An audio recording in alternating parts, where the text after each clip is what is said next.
Dober večer, gospa premijerka. Slišali smo vaše poudarke ob podpisu koalicijske pogodbe. Med drugim ste dejali, da so danes temelji Slovenije bolj zdravi kot pred letom dni.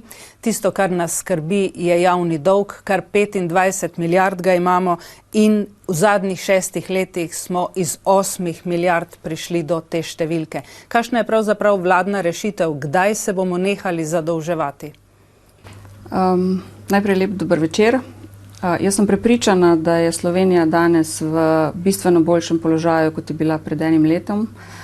Danes se ne pogovarjamo več o tem, ali smo svoje probleme sposobni rešiti sami, ali nam jih bo moral kdo pokazati oziroma celo ukazati. To je prva stvar, ki kaže na to, da je stanje boljše.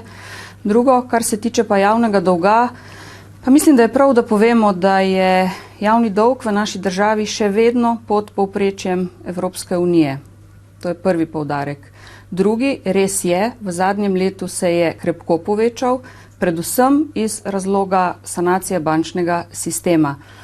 In pravzaprav je naša naloga, da z upravljanjem premoženja, ki je zdaj na tako imenovani slabi banki, zagotovimo, da bomo celoten ta dolg, ki je nastal zaradi sanacije bančnega sistema, z tem premoženjem, ki je na slabi banki, tudi odplačali. To je preprost odgovor, rešitev pa ni enoletna, če želimo imeti največji možen izkupiček iz tega.